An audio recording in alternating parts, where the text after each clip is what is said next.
Todo mundo já ouviu falar da gastrite nervosa e esse é um dos maiores dilemas da gastroenterologia. Aqui moram os maiores mitos dos pacientes sobre as doenças do estômago. Quando a gente fala em gastrite nervosa, né, todo mundo já ouviu falar daquela pessoa que tem dor no estômago, que estufa, que tem dificuldade de comer quando está muito ansiosa, né, que tem bastante enjoo associado a essa crise, né? E ele chama isso de gastrite nervosa. Mas esse nome está errado. Por um simples motivo: não existe gastrite.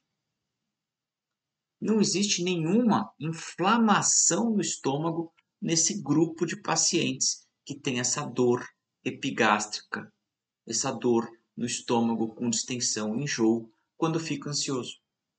Então é muito comum esse grupo de pessoas que se rotulam como gastrite nervosa tomarem medicamentos para gastrite, para úlcera, realizar endoscopias rotineiras, na verdade, com muita frequência, para tentar fazer o diagnóstico da gastrite nervosa, e o caminho está errado, o caminho não é por aí. Então, muito importante para quem tem esse tipo de apresentação clínica é firmar esse diagnóstico, porque ele confunde com outras doenças, né? Tem muitas doenças que dão dor no estômago, dor no epigastro, na região central e alta do abdômen, né? Pedra na vesícula, úlceras, tumores, até mesmo refluxo gastroesofágico são as doenças que trazem dor epigástrica e que podem ser diagnosticadas por ultrassom, por uma endoscopia, por uma tomografia, enfim. Já a gastrite nervosa, ela não é identificada nesses exames. Pelo simples fato de que toda vez que o paciente tem a dor, não existe uma inflamação, um tumor, uma úlcera naquela região. Existe apenas um mau funcionamento do estômago. Esse mau funcionamento do estômago é que leva o paciente a ter a sensação de dor, empachamento e náusea.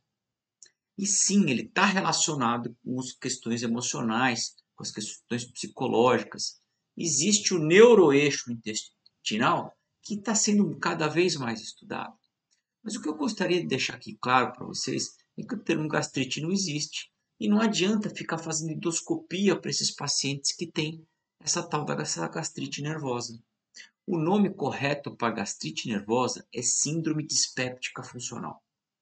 E como a gente pode chegar à conclusão que o paciente tem a síndrome dispéptica funcional? Primeiro passo é afastar as outras doenças.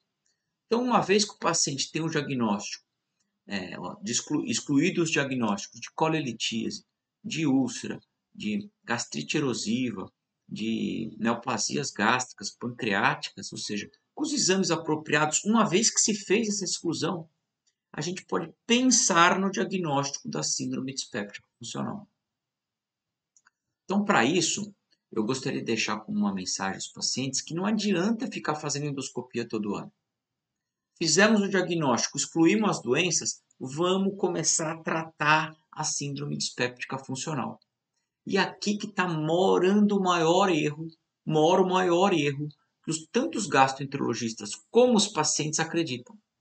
Os pacientes com síndrome dispéptica funcional acreditam que realizar endoscopia muda o diagnóstico, estadia o problema e consegue classificar um melhor tratamento. Isso é errado. E muitos gastroenterologistas acreditam que, na verdade, para tratar a síndrome dispéptica funcional, a gente tem que bloquear o ácido. Então, muitas vezes, tanto os pacientes como os médicos estão equivocados na condução e no tratamento de uma doença que é muito comum. Porque a síndrome dispéptica funcional é comum, é prevalente, não larga o paciente, não cura e também não mata. Então, os pacientes têm uma alta prevalência dessa doença na sociedade. Uma vez que ela não muda o curso de vida, ela vai se acumulando ao longo do tempo. E como ela tem relação com o neuroeixo, cada vez ela é mais prevalente, porque a ansiedade na nossa sociedade cada vez é mais prevalente também. Então, hoje, a gente tem uma legião de pacientes que têm esse diagnóstico de síndrome dispéptica funcional, fazendo um diagnóstico errado e um tratamento errado. Ou seja, repetindo endoscopias anualmente, tomando remédio para bloquear o ácido continuamente e o problema não se soluciona. Pelo simples fato que o tratamento da síndrome dispéptica funcional, a antiga gastrite nervosa, ela não requer o bloqueio do ácido do estômago. Ela não é causada pelo ácido do estômago. E por isso que a gente tem que ter uma outra linha de tratamento para esses pacientes. A síndrome dispéptica funcional classicamente não responde aos remédios que a gente chama de omeprazol, pantoprazol, os prazóis da vida. Não adianta querer bloquear o ácido. A gente tem que agir no neuroeixo intestinal. E para agir nesse eixo, a gente usa duas medicações principalmente. A primeira é um antidepressivo tricíclico. Isso mesmo, é um remédio que antigamente era usado para depressão. Mas nas doses que a gente utiliza, doses mais baixas, ele não trata depressão nenhuma. Ele só neuromodula a sua percepção de dor. E com isso, essa dor crônica que se repete no abdômen vai ficando cada vez menos importante. A gente pode também tratar com um medicamento que relaxa a musculatura do estômago, evitando espasmos do estômago, que é uma das causas de mau funcionamento que leva à dor. Então, a associação dessas duas medicações, os antiespasmódicos mais fortes e os antidepressivos tricíclicos, tratam a dor do paciente. Mas a gente não pode parar por aí, porque senão o paciente vai ficar usando continuamente essas medicações e não vai ter uma solução melhor do seu problema. Aí que vai o tratamento multidisciplinar, que é muito importante. Esse grupo de pacientes, eles precisam, em primeira instância, de tratamento psicológico. Eu não quero aqui menosprezar e dizer que a pessoa está inventando essa dor, porque não é verdade, ela sente a dor mesmo. Mas a ansiedade é o que deflagra a ativação desse neuroeixo intestinal. Esse eixo neurointestino, hoje muito estudado, a gente sabe que tem relação com comportamento e com ansiedade. Então, tratar a ansiedade é o foco número 1 da prevenção desse problema da gastrite nervosa, que hoje o nome correto é síndrome dispéptica funcional. Então, vamos tentar diminuir a ansiedade, usar os medicamentos corretos e utilizar o terceiro pilar do tratamento da síndrome dispéptica funcional, que é a nutrição.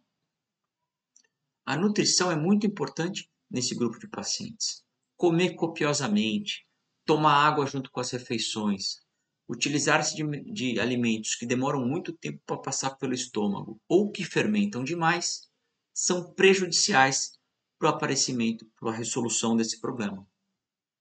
Então é muito importante ter um conselho nutricional, um conselho psicológico e um bom diagnóstico e apoio farmacológico para não ficar fazendo besteira com a gastrite nervosa. Tem gente que sofre anos de gastrite nervosa, sendo que o problema poderia ser solucionado com essas medidas que eu falei para você. Então, se você conhece alguém que tem gastrite nervosa, se você tem síndrome dispéptica funcional, curte esse vídeo, se inscreve no canal, manda isso para um colega. Se precisar de ajuda profissional, pode me contatar nos canais que tem aqui à disposição. E vamos conversar sobre esse assunto que machuca muita gente, atrapalha a vida de muita gente e está sendo mal cuidado por aí. Um abraço a todos aí.